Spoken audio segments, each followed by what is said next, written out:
Hola, buenas tardes a todos. Es un gusto estar aquí en una nueva sesión de nuestro ciclo 2021, Religión y Cultura, los animales y la religión. Estamos ya en la novena conferencia. Hemos afortunadamente alcanzado esta fecha y gracias al apoyo de todo el público hemos tenido un gran alcance. Y ahora tengo el honor y el gusto de presentar a nuestra próxima ponente. Ella ha hecho un gran esfuerzo en presentar esta conferencia por cuestiones personales. Se ha tenido que hacer esta grabación, pero creo que ella ha puesto todo de su parte para que podamos continuar con estas sesiones. Y bueno, sin más, les voy a presentar a la doctora Shekoufe Mohammadi. Ella es doctora en lingüística aplicada por la Universidad de Alicante. Es investigadora del Seminario de Hermenéutica del Instituto de Investigaciones Filológicas de la Universidad Nacional Autónoma de México. Como investigadora y docente se ha dedicado a las aplicaciones de la semiótica a la literatura y las artes, teniendo la cultura y el arte persas como el centro de sus estudios. Sus líneas de investigación incluyen la hermenéutica literaria, la hermenéutica del símbolo y la hermenéutica cultural. Entre sus publicaciones encontramos los libros Sintiendo la palabra, contextos lingüísticos y literarios del icono metafórico, estudio icónico del Shahnameh de Ferdowsi, una metáfora de la identidad iraní y mito, épica e identidad, el presente como metáfora del ayer.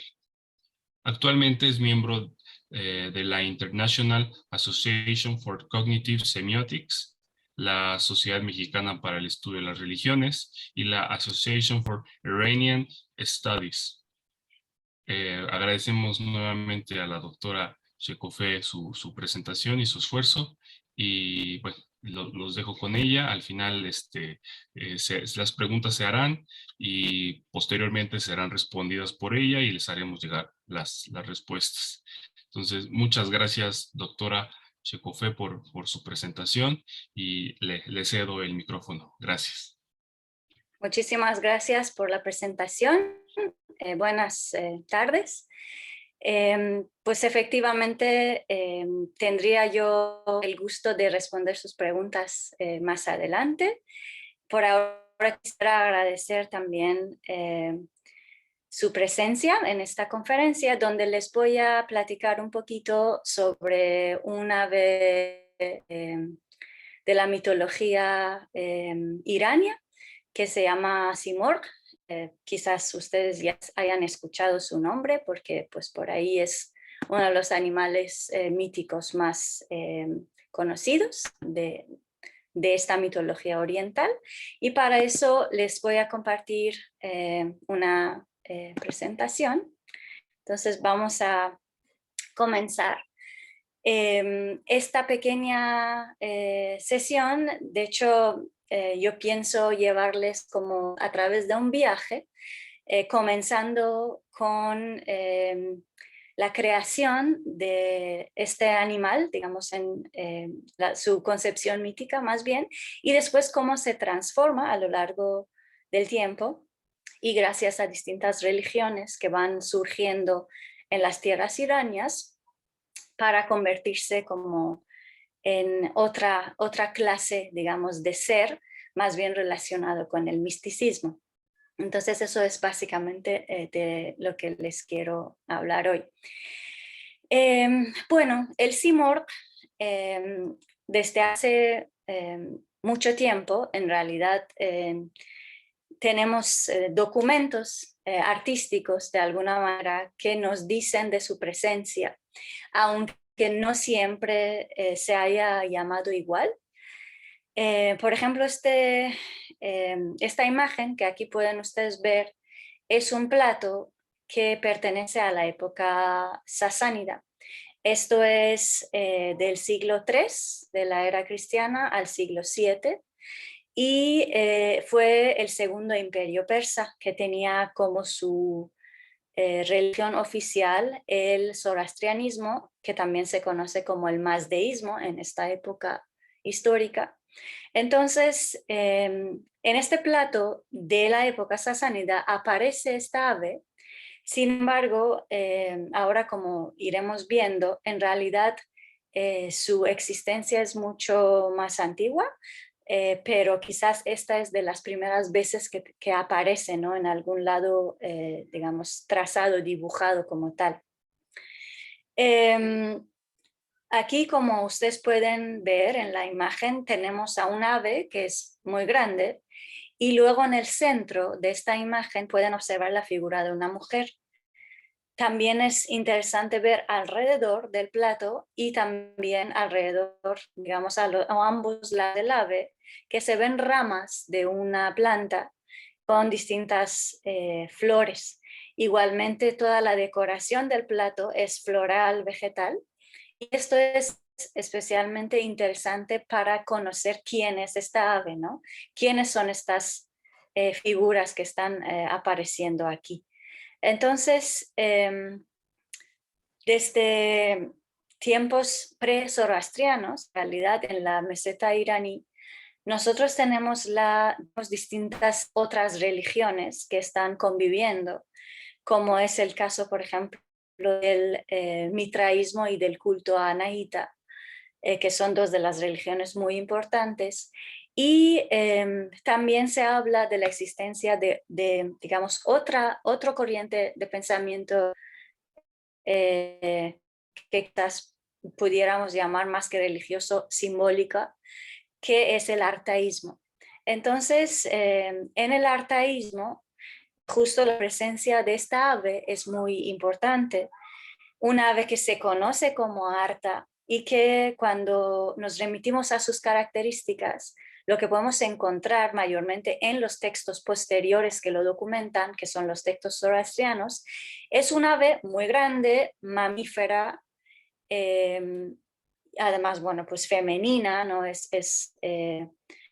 hembra y que tiene de alguna manera la responsabilidad de fertilizar el mundo. Es una figura relacionada con la fertilidad.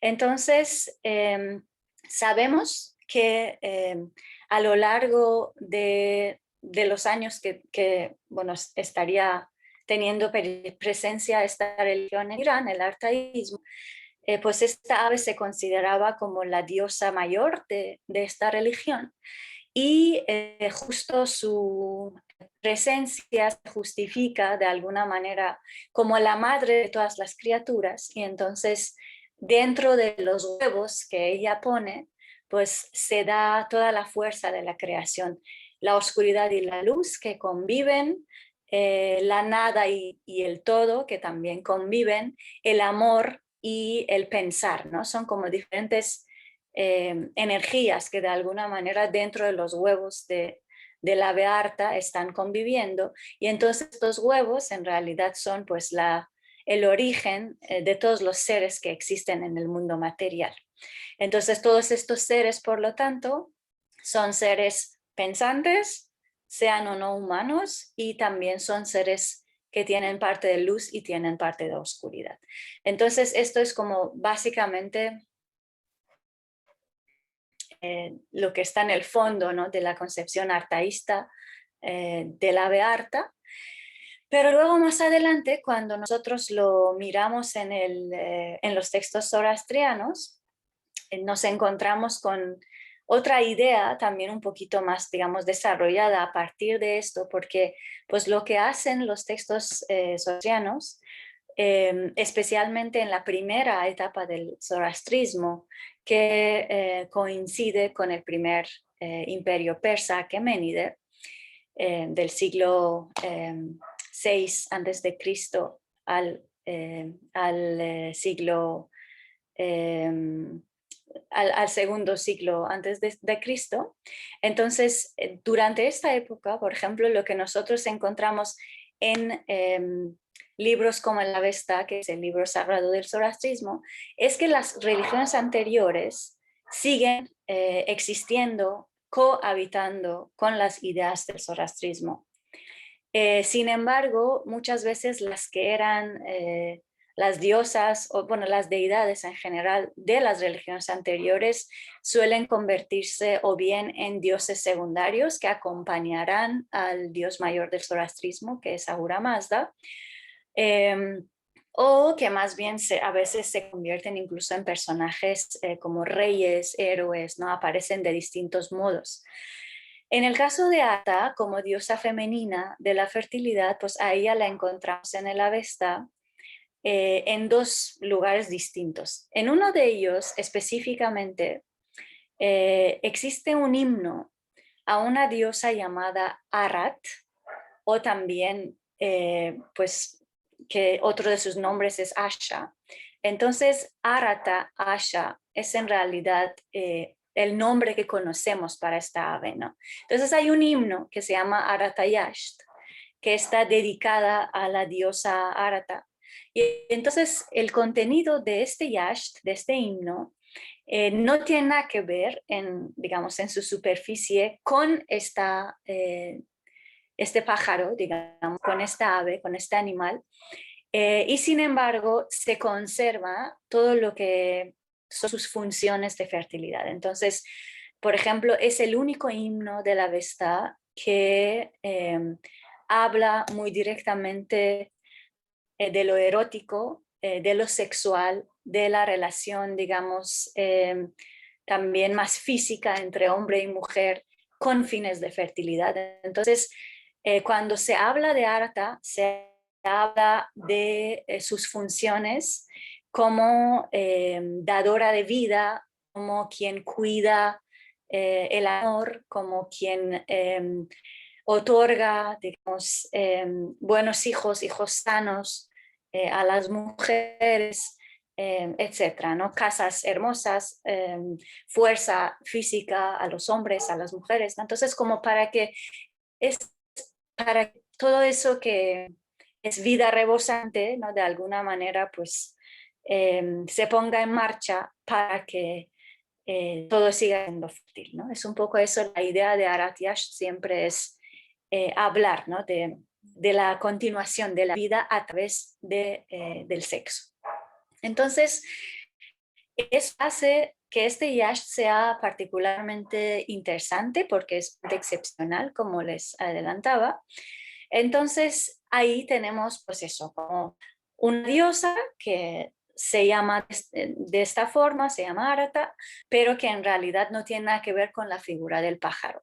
Sin embargo, en el mismo libro, en Avesta, nosotros tenemos digamos, la imagen o el nombre de un animal, en este caso ya, de un ave, que se llama Senmerv. Entonces, este Senmerv aparece en otro yash, es el himno al dios Bahram, que es una de las deidades de la guerra en el mazdeísmo. Y entonces ahí se habla de este pájaro, ¿no? Y ahí nos dice que Senmerv es un ave muy grande, vive digamos, sobre un árbol, el árbol de todas las semillas, en medio de un mar, que es un mar sin costas.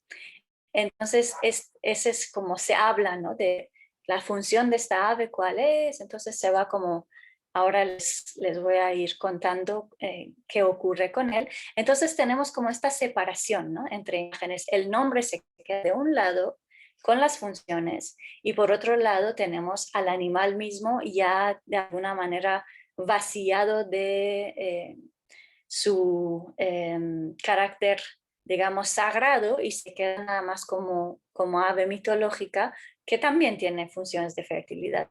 Por eso mismo, por ejemplo, en este plato, ustedes pueden ver la relación del ave con las semillas, las flores, ¿no? Todos diferentes tipos de plantas que están alrededor y en medio sigue estando presente una mujer que de alguna manera hace esta relación, ¿no? Con la deidad que en la antigüedad pues, existía, en el pre-zoroastrianismo. Aquí en otro plato pueden observar cómo se va, digamos, desarrollando la imagen Senmerv en este caso. Esto también es un plato sasánida, pero es, digamos, ya posterior. Y aquí ustedes pueden ver un ave un poco distinta, ¿no? Porque es un animal ya híbrido, que tiene, pues, parte del cuerpo es de un ave, pero la otra parte del cuerpo pareciera sugerirnos o sea, la cara, la parte de, digamos, superior del cuerpo de un perro y garras de león, ¿no? Entonces, este animal híbrido es la imagen, digamos, que se crea posteriormente del Senmerv avesto, que más adelante lo vamos a conocer como Simorgh, ¿no? Entonces, Senmerv quiere decir fuente de vida, ¿no? Fuente de vida colorida o variada de alguna manera. Y aquí ustedes también pueden volver a mirar que están presentes los elementos vegetales y se ven pues justo en la cola, ¿no? de esta ave. Ahora, ¿por qué es así? Porque también en la imagen avística del pájaro nosotros tenemos a esta ave que es como solitaria, que vive sobre este árbol que se llama Vispovish en un mar sin costas que se llama Faragkert. Entonces, este ave tiene una función y su función es que tiene su nido sobre el árbol, pero cada vez que aletea, las semillas de este árbol, que es el árbol de todas las semillas posibles, caen al mar. Entonces, a través de este mar, como es un mar sin costas, o sea, digamos, no tiene confines, entonces van llegando a todos los rincones del mundo material. Entonces, de esta manera, la vida vegetal estaría, digamos, reproduciéndose y haciéndose presencia en todo el mundo, gracias a que cada vez que Simorgh mueve sus alas, esas semillas caen al mar. Entonces, la función de Simorgh, en este caso Senmerv, pues es justamente eso, como fertilizar la tierra con vida vegetal. Entonces, lo que anteriormente sería una diosa de la fertilidad, digamos, con mayúsculas, con todas las funciones que una diosa de estas características pudiera tener, pues aquí se reducen a la vida general, digo, perdón, a la vida vegetal, ¿no? Sus funciones. Pero bueno, sigue siendo, digamos, un símbolo de la exuberancia de la vida, ¿no? En este caso, pues más bien relacionada con la naturaleza, ¿no? Eh, bueno, entonces es un poco cómo va desarrollándose. Aquí pueden ver en otro plato también de la misma época. En el centro la imagen del ave también alrededor se va repitiendo y como pueden observar también se van repitiendo digamos, las formas, las imágenes vegetales, ¿no? Entonces siempre va a ser este animal relacionado con la vida vegetal en el zoroastrismo. Bueno, y aquí, pues para que vean también que es bastante presente, porque, bueno, en el Avesta se nombra a muchas criaturas mitológicas, que cada una tiene sus funciones en relación con los ríos, los mares, los árboles, con momentos del día, de la noche, ¿no? Entonces son muchas, pero ninguna de ellas es tan presente como Senmerv y aparece en todas partes, ¿no? Está en los textiles, pues los textiles sasánidas eran también muy una de las obras, digamos, o de los productos de alguna manera más conocidos de esta época. Entonces están presentes y pues Simorgh o Senmerv es una de las figuras que falta, ¿no? Siempre está ahí y eso nos da cuenta de la importancia de esta figura, aunque ya ha perdido, digamos, su carácter de deidad, pero sigue siendo simbólicamente muy importante y pues se hace a cada rato ver, ¿no? Entonces, aquí incluso en algunas de esto ya es de la época aqueménida, este relieve que aquí pueden ver, que muestra pues a dos reyes. También pueden ver arriba este símbolo de Farah que digamos es un símbolo de los 3 mandamientos del zoroastrismo, pero también como de la parte sagrada o no se puede decir del alma, pero como de la parte luminosa de cada uno de los seres, no solo humanos, sino de todos. Y entonces esto también en forma de ave está presente, este símbolo, y aparece justo por encima de este árbol, ¿no?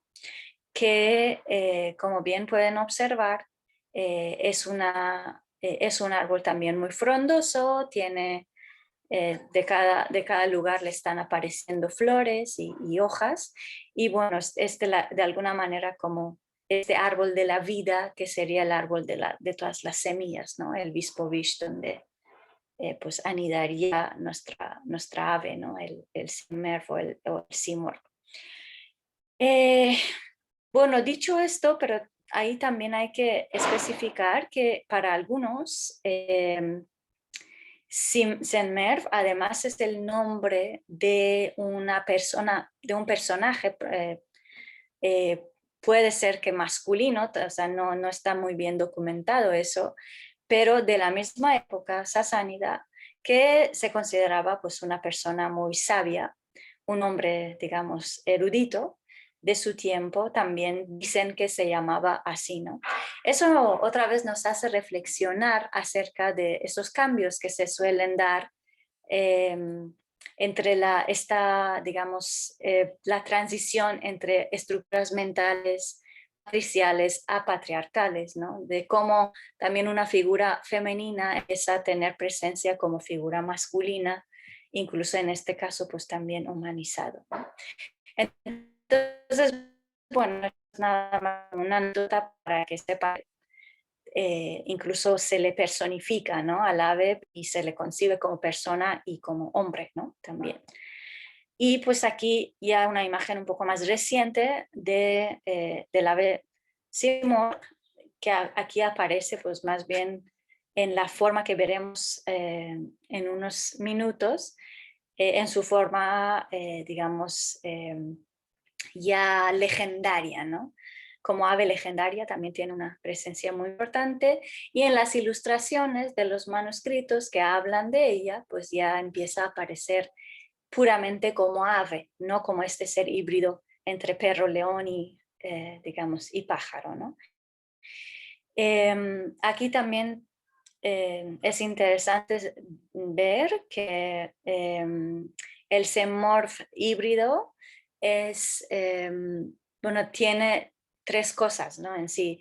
Una es la relación con el cielo, con lo que está arriba, donde se considera que están los Mazda y todas las deidades, que está simbolizado por el pájaro, por las alas, ¿no? por esta cola también que está llena de esas semillas originarias. La parte del, digamos, del perro, que es la parte del rostro y de la parte superior del cuerpo, pues también el perro en el mazdeísmo es uno de los animales más sagrados, más queridos, por muchas razones. O sea, en la lógica de la ética zoroastriana, que es muy social, es una ética verdaderamente enfocada en lo social, pues es un animal muy benéfico, porque pues cuida al rebaño, cuida a las casas, a las personas, etc. Y también se concibe en la mitología Mazda como un animal relacionado con el inframundo, porque es justo quien lleva las almas, las ánimas de los muertos hacia el paraíso. Quien los guía hacia el paraíso también es un perro, ¿no? Entonces, si bien las alas están relacionadas con el mundo de arriba, el perro está relacionado con el mundo de abajo. Y luego tenemos la parte de las garras del león, como ese animal poderoso, también con una presencia muy fuerte sobre la tierra, que entonces nos está hablando de este otro plano, ¿no? Ya terrestre, que no es ni arriba ni abajo, sino sobre la tierra. Entonces, bueno, como ahora veremos, este animal se va transformando y se va convirtiendo ya en un puro pájaro que sigue teniendo características mágicas, pero ya deja de ser híbrido. Entonces, después de la conquista, digamos, musulmana de las tierras iranias, y justo ya después, digamos, eso sería como a partir del siglo VII, nosotros empezamos a ver la aparición del ave simorg, ya con el nombre de simorg, tal cual, también se pronuncia simorg. Entonces ya empezamos a ver su nombre y ver su figura en las ilustraciones, especialmente de los conjuntos cuentísticos, porque a partir de, bueno, ya por el siglo VI existe digamos, en el imperio persa un libro llamado el Judai Namak, o el libro de los dioses, que reúne leyendas mayormente épicas de todos los rincones del imperio, y Simor ya aparece ahí, ¿no?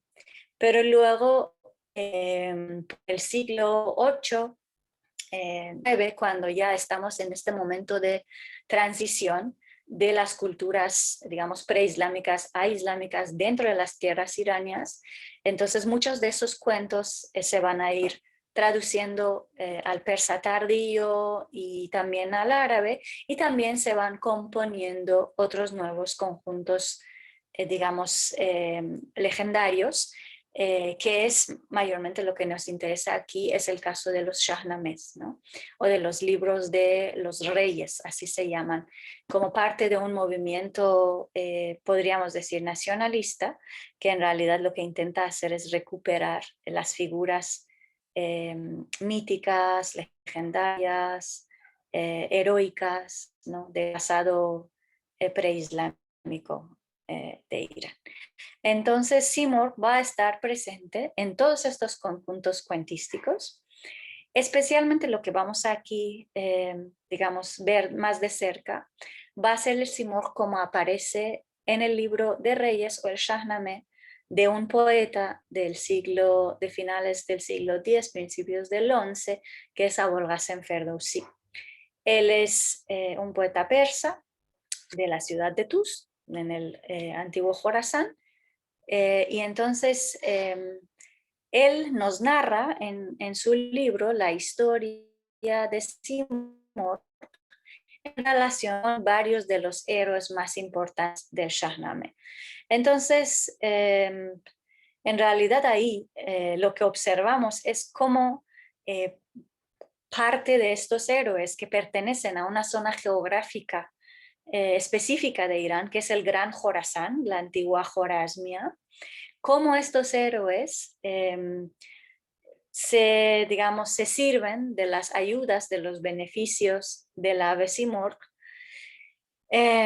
Y esto es interesante porque nos hace pensar que quizás como varias religiones coexistían en la meseta iraní y digamos, en el imperio, en los imperios persas, quizás la historia de Simorg o el mito de Arata como más antigua estén relacionadas con la antigua Jorasmia, ¿no? Que puede ser, es probable que sea un mito de allá, porque los héroes que ahorita les voy a nombrar, pues son héroes justo de una zona que se llama Sistán, y Sistán es como la parte, digamos, inferior, más al sur, de la antigua Jorasmia, ¿no? Ya colindando también con Sogdia y Bactria, ¿no? Entonces es como, pareciera ser que se trata de un ave de esta zona, al menos así nos la muestran las leyendas épicas, ¿no? Entonces vamos a conocer al Simorg del Shahnameh, vamos a ver qué tipo de criatura es.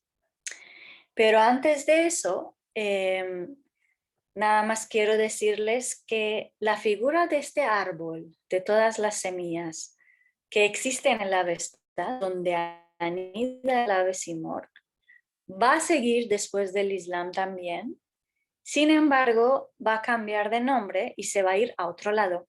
Mientras el árbol Vispovich está en medio del mar,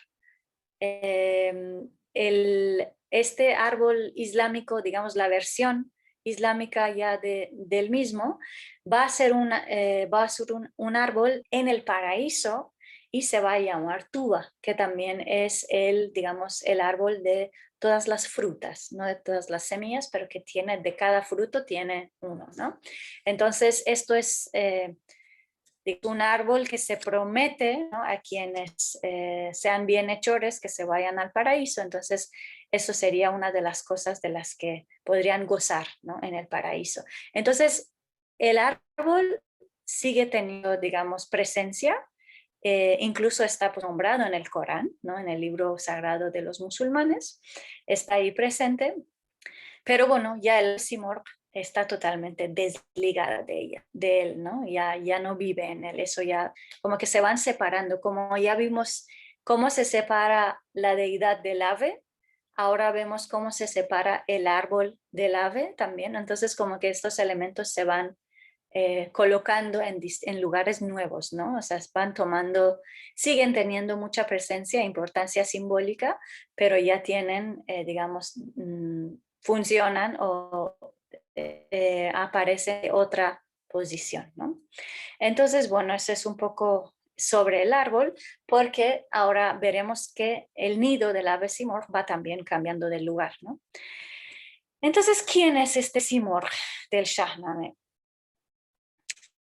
El Shahnameh tiene varios, como 3 ciclos diferentes de historias, podemos clasificarlo así. El primero son las historias más bien míticas, se llama el ciclo mítico. El segundo es el ciclo heroico, donde se cuentan más las historias de reyes y héroes. Y el tercero ya es un ciclo histórico, donde se cuenta la historia de los reyes sasánidas.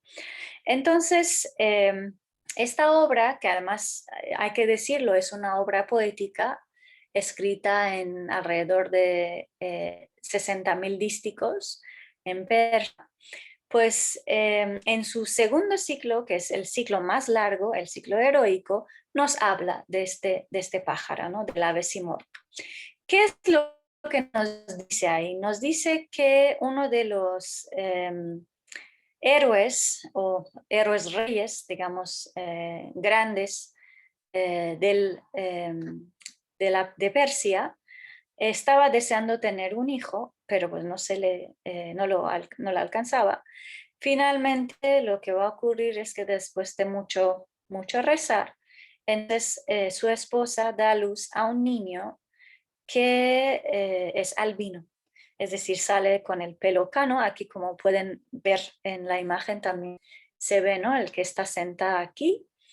Entonces, este niño albino, cuando nace, su padre cree que se trata de un ser diabólico, entonces, y que es como de alguna manera una maldición de Ahura Mazda, o de Dios en este caso. Pues lo que intenta es deshacerse de él, entonces se lo lleva a la montaña y ahí lo abandona. Este niño se llama Zal.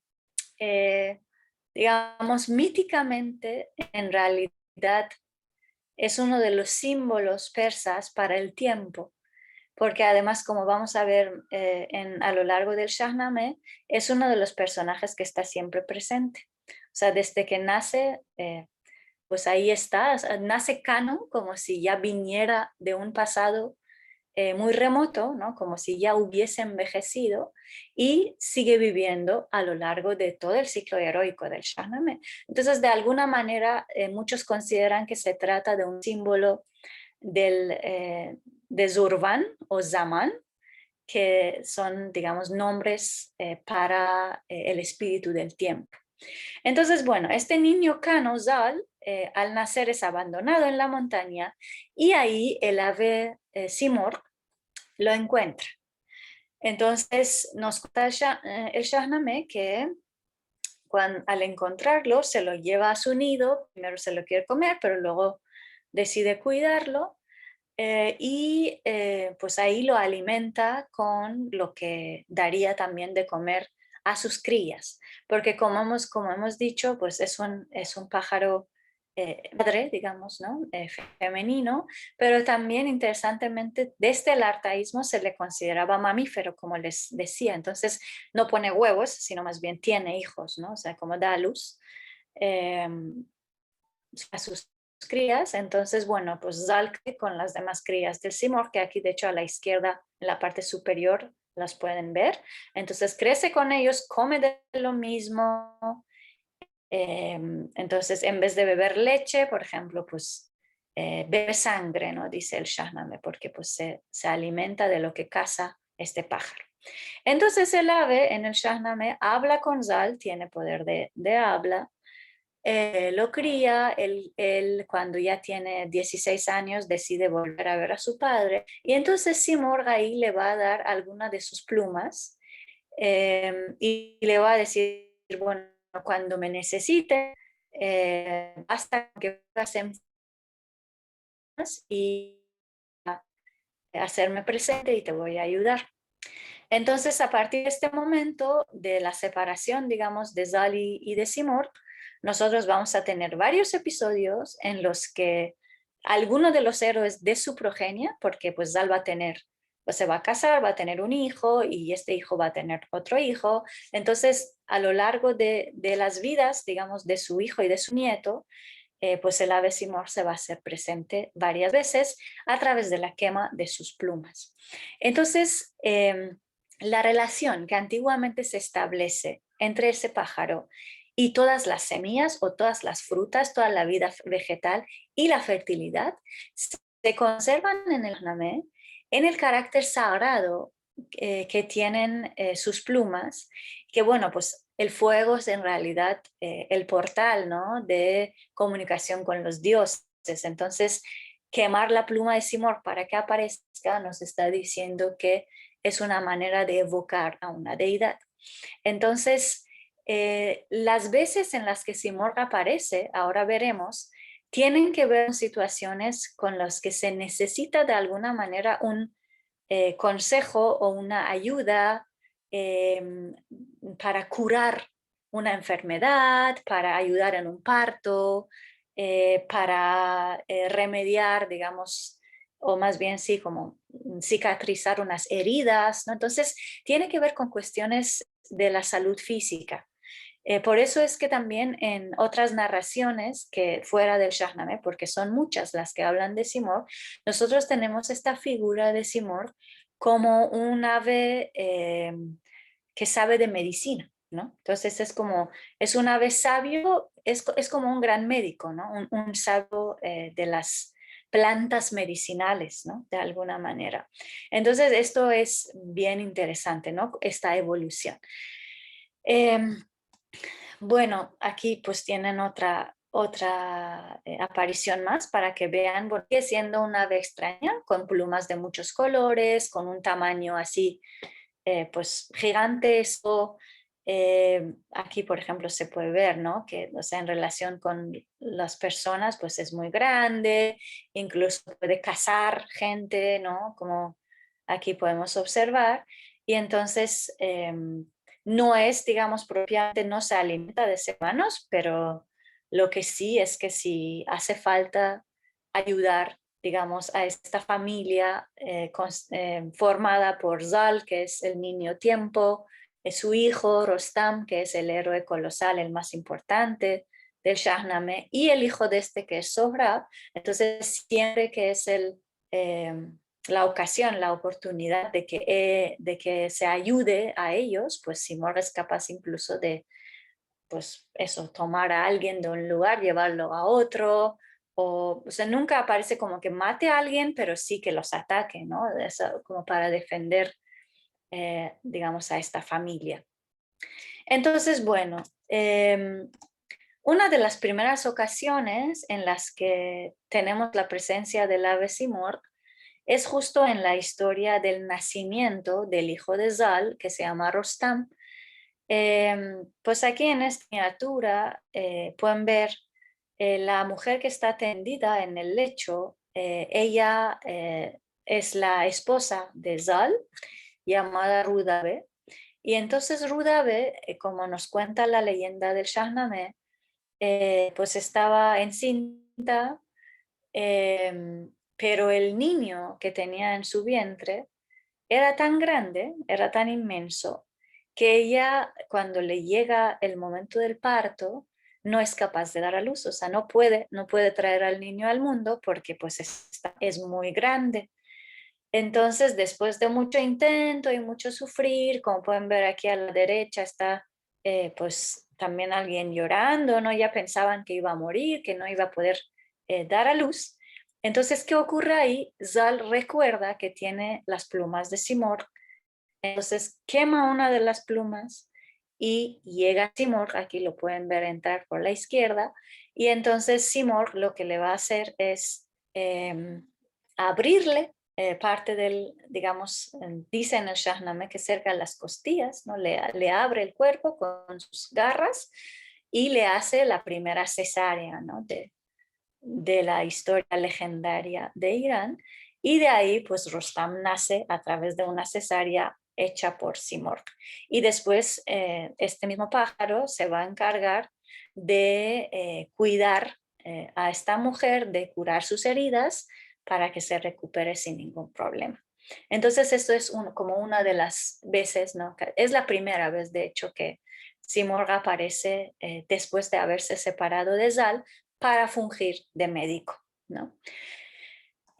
Otra de las ocasiones pues, es cuando aquí pueden ver a Zal, ya mayor, está abrazando a su hijo Rostam, que está abajo. Ese mismo niño que acaba de nacer ahí por cesárea, pues ya ha crecido, ya se ha hecho guerrero, ya es un héroe. Y entonces en una de sus batallas pues resulta herido gravemente, y otra vez lo que va a hacer Zal es quemar una pluma de Simorg, quien viene a ayudarlo, y el que ven aquí, ese caballo suyo se llama Rajsh, es pues también un caballo muy especial, y en este caso Simorg se va a encargar de extraerle las flechas del cuerpo y como de sanar sus heridas para que Rajsh pueda seguir viviendo, porque estaban los dos gravemente heridos después de una batalla. Entonces, de nuevo aquí pues tenemos esta figura del ave curandero, ¿no? De alguna manera que aparece a ayudar a esta familia. Y otro episodio también bien interesante del Shahnameh, de la aparición del ave Simorg, es, bueno, antes de eso, aquí mismo lo voy a decir, está en relación con una batalla que Rostam tiene con Esfandiar, que es un héroe bien particular también, que justo es el que pueden ver en esta imagen. Este joven está pues atacando al ave Simorg con una espada, se llama Esfandiar, y Esfandiar es simbólicamente una representación de los devotos del zoroastrismo, porque luego los héroes y reyes del Shahnameh tienen relación con otras religiones antiguas, ¿no? Por ejemplo, Rostam, toda esa familia de Zal, que les decía que son de la antigua Jorazmia, son símbolos del mitraísmo, ¿no? Que es una de las religiones también muy antiguas de la zona. Y estos símbolos del mitraísmo, especialmente Rostam, se va a enfrentar con Esfandiar, que es un símbolo del mazdeísmo. Entonces, más adelante vamos a ver qué va a ocurrir en esta batalla, pero lo interesante también aquí es que el ave Simorg del Shahnameh, después de muchas apariciones, digamos, benignas que tiene para esta familia, va a recibir su muerte justo a manos de Esfandiar. Y este Esfandiar, en realidad, si lo llevamos a otro plano, esa lectura, podemos ver que se trata de una batalla entre religiones, entre el mazdeísmo en este caso y el artaísmo, que es una religión también más antigua, cuando el mazdeo mata a Arta, ¿no? O en ese caso pues ya tiene otro nombre, de Simorg, pero en realidad sigue siendo un símbolo relacionado con esta religión. Entonces Esfandiar matará a Simorg porque tiene que enfrentarse, bueno, es un héroe que se enfrentará con Rostam en algún punto, y para poder llegar al punto de enfrentarse con él tiene que pasar 7 pruebas. Una de estas 7 pruebas es matar al ave Simorg, porque claro, Simorg es la ayudante de esta familia mitraísta, es el símbolo de una religión muy antigua, el artaísmo, y se enfrenta, ¿no?, a este, digamos, al símbolo de esta nueva religión, que es el mazdeísmo o el zoroastrismo, y entonces ahí vemos la victoria del zoroastrismo sobre una religión antigua, simbolizada por cómo Esfandiar mata al Simorg del Shahnameh. Sin embargo, y curiosamente, la presencia del ave no termina aquí en el Shahnameh, porque si bien ya ella misma muere, sus plumas siguen estando en posición de los héroes, entonces lo van a usar una vez más, ¿no?, durante su vida. Y es el momento en el que Rostam, aquí lo pueden ver en la parte derecha, la que lleva ese casco de cabeza de una bestia, pues él es Rostam, cuando Rostam se enfrenta a Esfandiar. Entonces esos 2 héroes, que los dos son pues muy importantes, muy fuertes, muy virtuosos ambos, muy queridos además, pues se tienen que enfrentar en una batalla de vida y muerte. Y ahí Rostam tiene un problema, porque Esfandiar es un ser inmortal, ha nacido inmortal. Entonces no hay manera, Rostam tiene que encontrar la manera de vencerlo. Y le pregunta a su padre, le pregunta al niño tiempo, a Zal, cómo lo puede hacer. Entonces Zal le dice que la razón de la inmortalidad de Esfandiar son, bueno, más bien el origen de su inmortalidad está en sus ojos, ¿no? Entonces que si lo deja ciego va a poder matarlo. Y entonces en este momento, para poder dejarlo ciego, lo que hace Rostam es fabricar flechas usando las plumas de Simorg. Entonces con estas plumas se construye una flecha, digamos, de dos cabezas, y el día de la batalla se lo lanza a Esfandiar, que aquí, como pueden ver, pues se le clava en los ojos y se queda ciego. Y a partir de ahí, pues Rostam lo va a matar, y más adelante, un poquito más adelante, también Rostam mismo va a caer en una trampa y va a morir. Entonces, más o menos ambos símbolos religiosos del mitraísmo, del mazdeísmo, pues van a morir casi al mismo tiempo, ¿no? Y entonces esto es como es la última ocasión donde vemos aparecer algún elemento relacionado con el Simorg en el Shahnameh, y ya con estas muertes el ciclo heroico termina y comienza el ciclo histórico, que ya se dedica a los reyes sasánidas.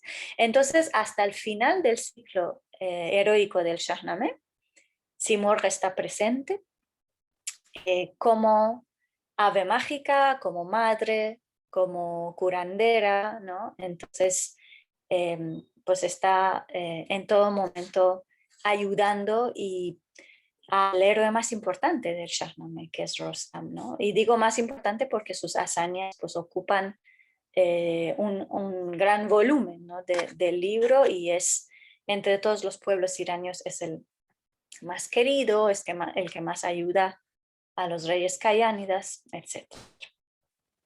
Entonces, bueno, esto es como un poco a grandes rasgos, cómo esta ave, digamos, del artaísmo, luego aparecido en el Avesta, se hace paso, se abre paso y entra en la literatura persa, épica, legendaria, y entonces ahí permanece por siglos, ¿no? Hasta hoy todavía, cuando se habla de Simorg, una de las maneras, de las definiciones, digamos, más comunes de quién es Simorg, qué funciones tiene, pues es lo que viene en el Shahnameh, ¿no?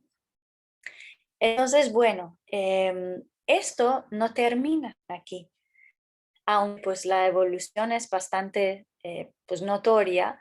Además, hablábamos hace un rato de la cuestión del árbol, ¿no? Del nido de Simorg, pues hemos podido ver, ¿no? En las imágenes anteriores, por ejemplo acá, en la primera, donde pueden ver a Zal con las crías de Simorg, pues ese ave ya vive sobre una montaña, sobre la montaña más alta que pues algunos dicen que se llamaba Alburz, ¿no? Que es el pico más alto.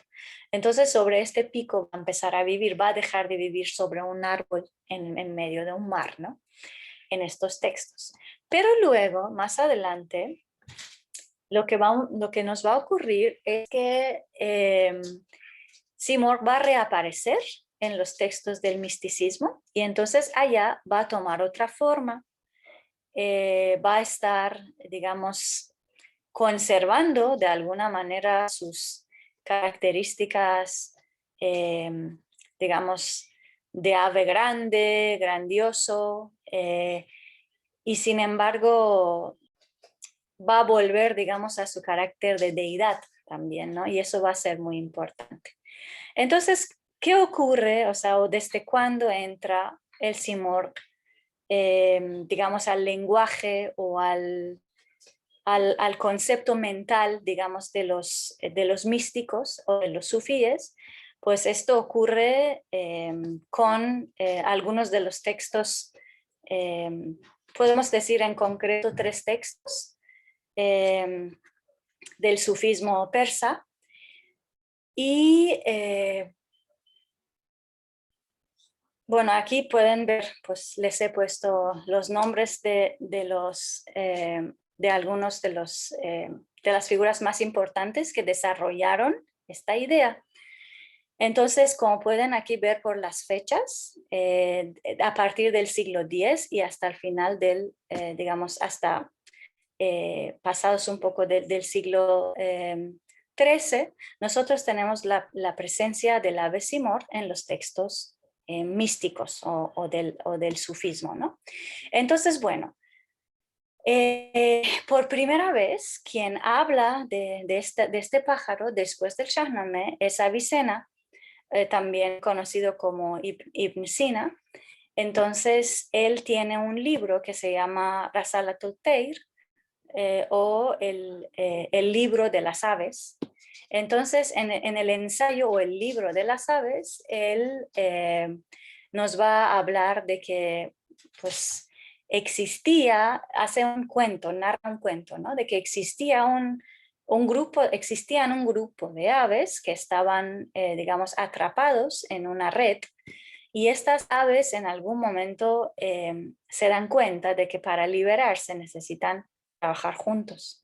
Entonces empiezan a volar e intentan buscar algo, porque alguien les había dicho que hay una ave maravillosa que la pueden visitar, y esa ave maravillosa, en busca de quién van estos pájaros atrapados, es justamente el Simorg, ¿no? Se llama Simorg. Entonces estas aves emprenden un viaje, vuelan hacia lo alto de una montaña, pasan diferentes cielos, diferentes montañas también, hasta llegar a este monte más alto donde está anidando, digamos, el rey de los pájaros, ¿no? Para decirlo así. Entonces, bueno, van a llegar allá y se van a encontrar con Simorg. Y en toda esta historia hay que como contextualizar esto, ¿no? Porque estamos justo ya en siglos donde el Islam en Irán se ha establecido, ya tiene una presencia fuerte, y que el misticismo iranio se ha desarrollado a partir del Islam y del mazdeísmo. Entonces, en este punto es que Avicena pues, nos habla de este pájaro que si bien viene de una tradición mazdea, ya en el ensayo de los pájaros, en el Salatul Tayr, ya tiene la forma, digamos, o el simbolismo del ser supremo de Dios. Entonces, digamos, todo ese cuento de las aves que van a encontrarse con el ave mayor, que ya en este caso aparece como un pájaro ya macho, ¿no? Es masculino, ya se habla de él como una figura masculina, porque también el dios del Islam es masculino, entonces ahí Simorgh empieza a funcionar como un símbolo de la divinidad absoluta, ¿no? de Allah. Y todas esas aves que van en busca de este ser, pues son sin duda pues también las almas humanas, ¿no? Que están en busca de algo más allá, están en busca de la perfección espiritual y por lo tanto tienen que emprender este viaje también espiritual. Este mismo, digamos, argumento simbólico, de alguna manera, o ese concepto simbólico, lo va a desarrollar más otro de las figuras, digamos, muy importantes de la literatura persa, que es Fariduddin Attar, de la ciudad de Neyshabur. Y Fariduddin Attar es poeta, también es místico, y bueno, pues en una de sus obras más conocidas, que se ha traducido de hecho también al español, entre otras lenguas, y se llama La conversación de los pájaros, o también se le dice como el coloquio de los pájaros, se ha traducido de distintas maneras. Attar va a retomar, digamos, esta misma,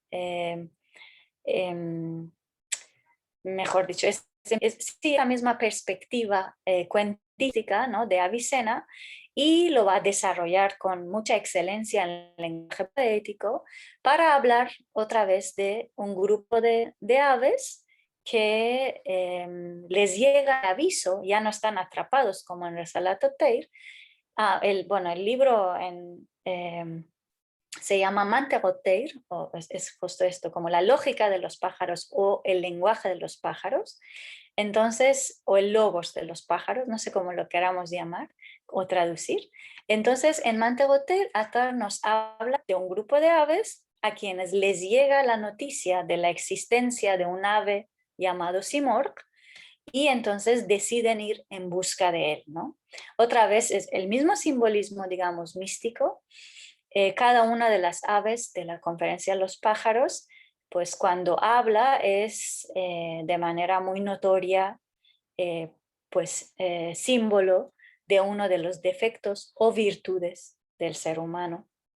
Entonces estas aves se hablan, se ponen excusas, se animan para emprender o no el viaje, y entonces, bueno, pues finalmente lo van a hacer, ¿no?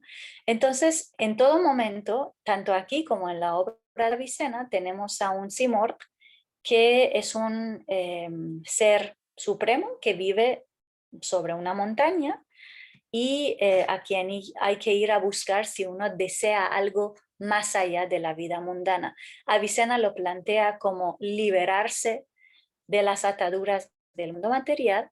Attar más bien se apuesta por la aniquilación en la perfección, la aniquilación del ser, del ego, en el ser supremo de Dios, que es también para los místicos una de las, quizás la parte culminante final, ¿no? del camino místico, lo más importante, que conocemos como fanafillah, ¿no? como aniquilarse, el hacerse nada en Dios.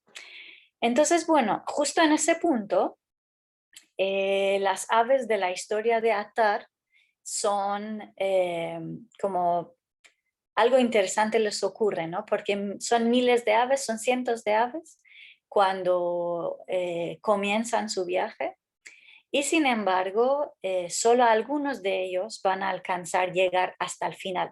Algunos se cansan, deciden quedarse, otros se mueren, porque ahí tienen que pasar por 7 también diferentes valles. Cada valle tiene un nombre. Por ejemplo, está el valle del asombro, de la verdad, de la oscuridad. Entonces, cada una de esas valles es en realidad uno de los pasos, una de las etapas del camino místico hacia la perfección espiritual.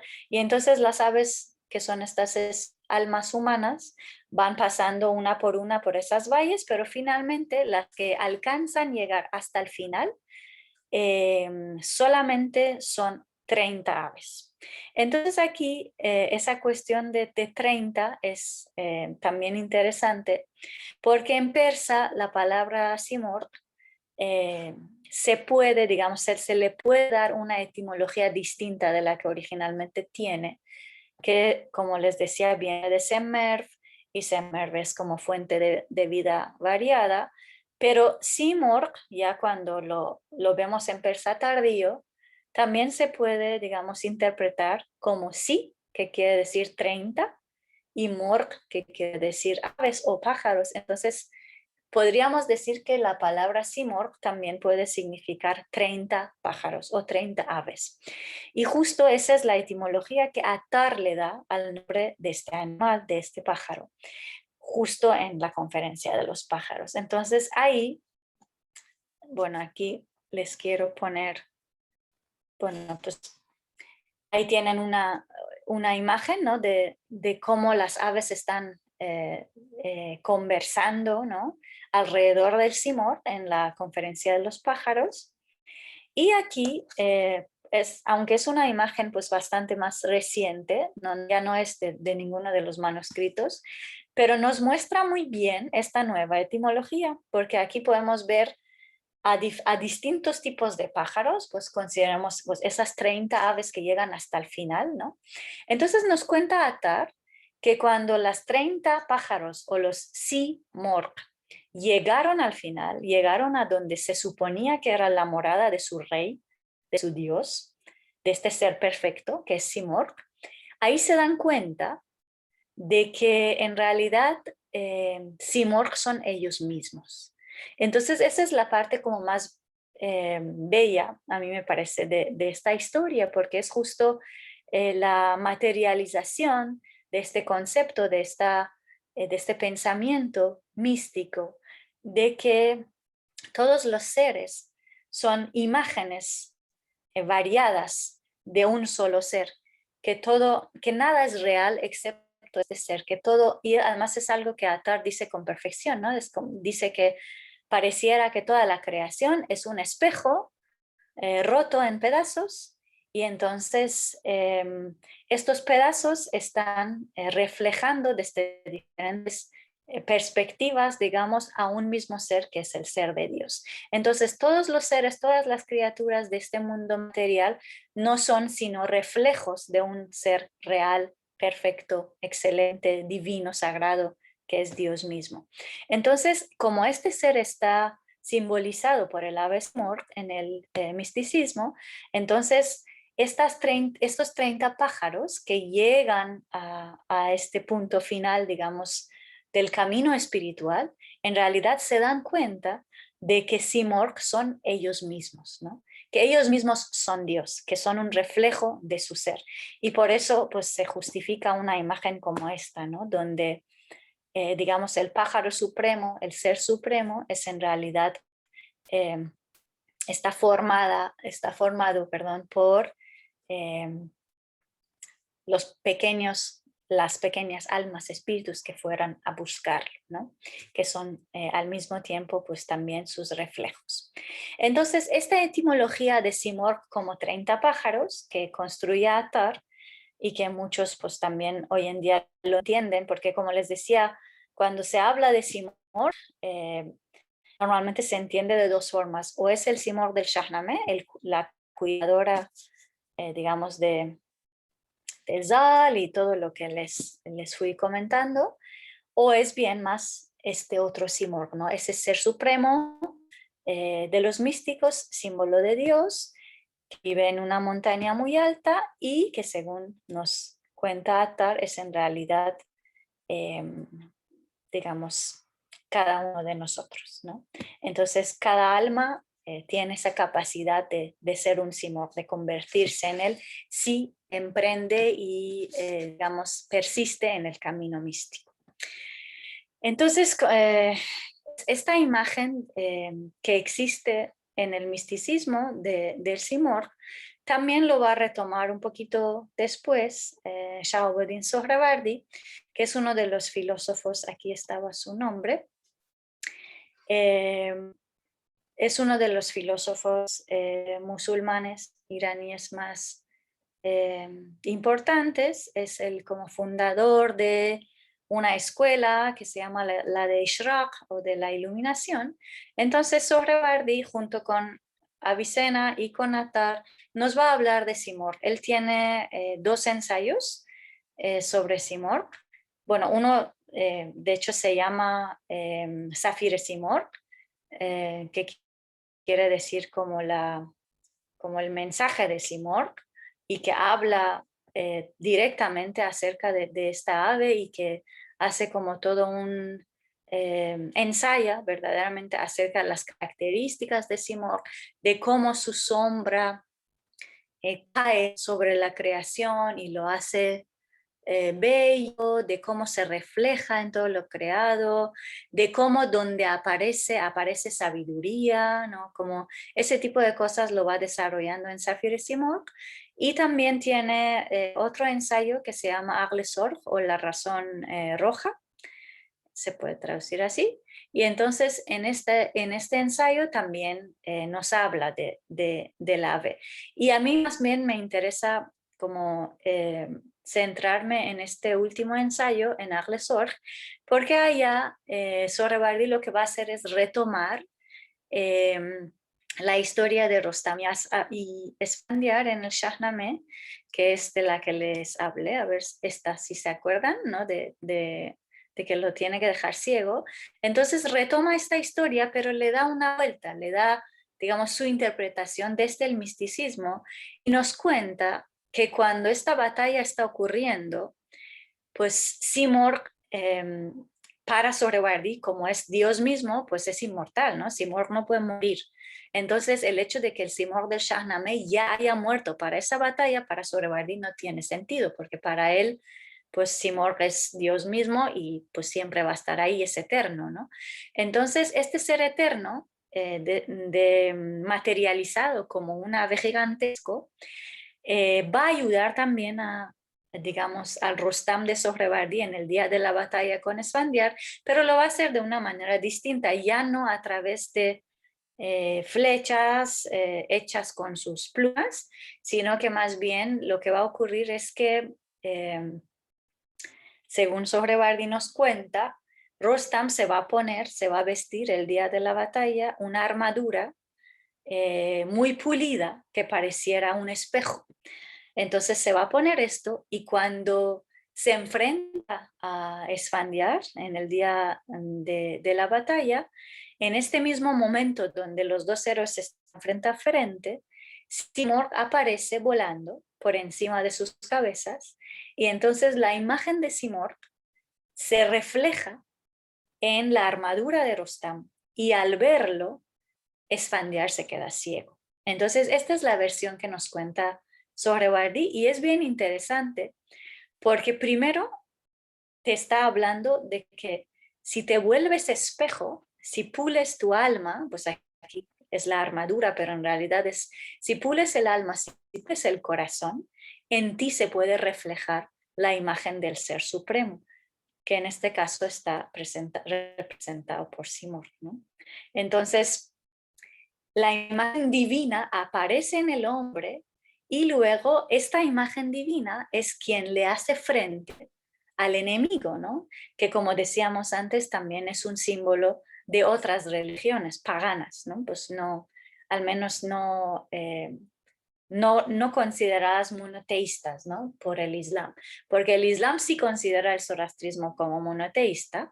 Pues aquí hay mucha discusión, pero no vamos a entrar en eso, pero es como si dos, digamos, dos símbolos religiosos aquí se dieran cita, se ayudaran para enfrentar a una religión anterior. Entonces, Simorgh, como este ser supremo o la representación de Allah del místico iranio, porque pues como les decía, los místicos iranios tienen esas dos herencias, ¿no? Del Islam y del mazdeísmo, pues se convierte en esta figura que es capaz de ayudar al humano, aquí representado por el héroe Rostam, en su enfrentamiento con lo que no es correcto, ¿no? O sea, pues con el enemigo, ¿no? Para no decir más.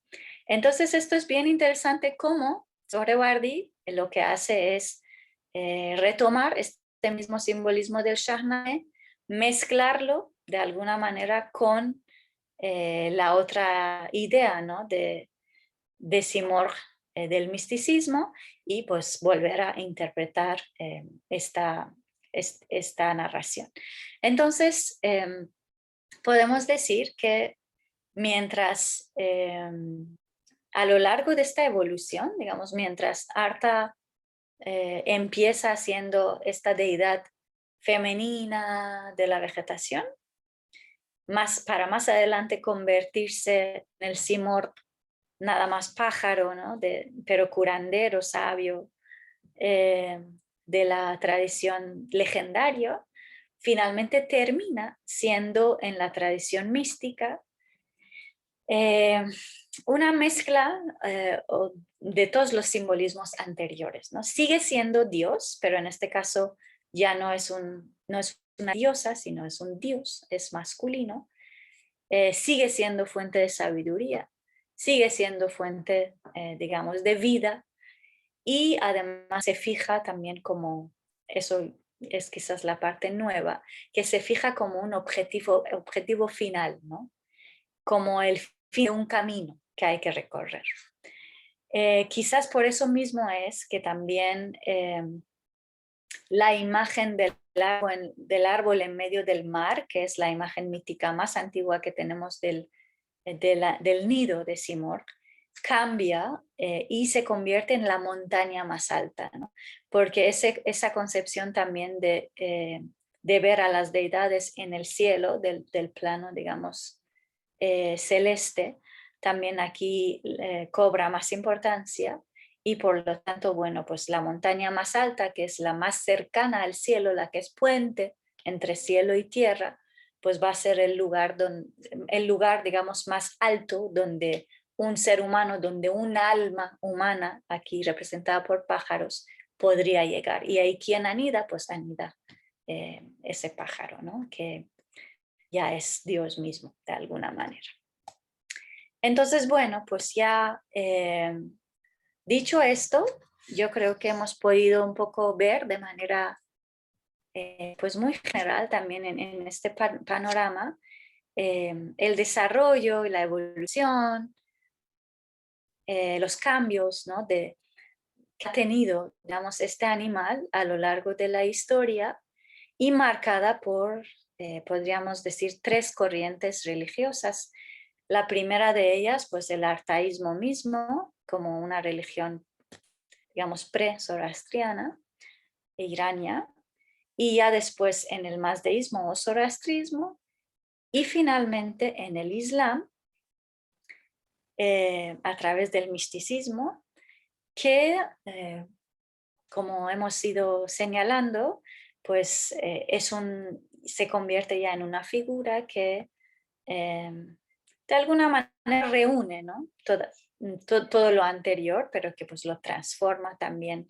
Cada religión en realidad lo transforma en algo nuevo, y pues no sé, esa interacción entre el ser mítico y el ser humano, por ejemplo, se ve mucho en los primeros siglos después del Islam, y finalmente pues se lleva a otro plano, ¿no? al plano de la interacción del ser humano con Dios, que es lo que se hace más destacado, digamos, en la tradición ya mística. Entonces, bueno, con eso ya me gustaría terminar, y agradezco mucho su atención. Y bueno, pues estaré posteriormente atenta a las preguntas, los comentarios que tengan. Muchísimas gracias.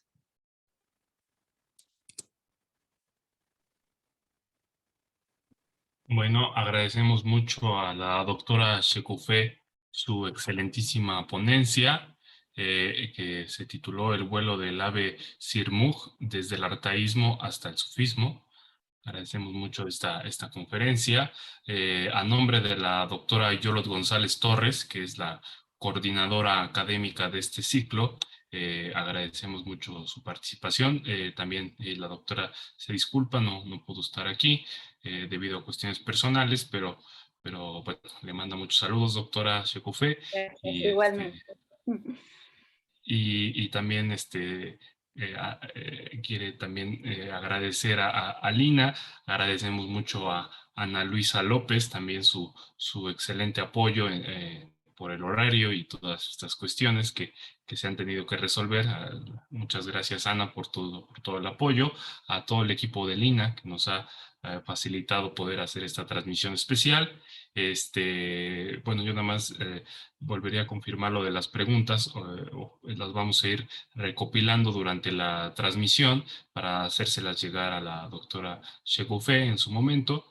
Y bueno, no me queda más que recordarles que el próximo miércoles a la misma, bueno, ahora sí en el horario normal y siguiendo la misma dinámica que hemos estado llevando a cabo, que sería el 18 de agosto, el doctor Benjamín Preciado Solís nos va a estar presentando la conferencia El águila y la serpiente en el hinduismo. Entonces, los esperamos en nuestra siguiente sesión. También les recordamos y les pedimos que sigan registrando su asistencia en cada una de las sesiones. En esta sesión, ya una vez termine esta transmisión de este video, se cerrará la sesión del día. Así que les pido que se registren para su constancia curricular, que es opcional y si es que ustedes la desean obtener. Bueno, pues no me queda más que agradecer a todo el equipo de logística y de apoyo de Lina y a la doctora Shekufé. Les deseo un buen día. Gracias. Hasta luego. Muchísimas gracias.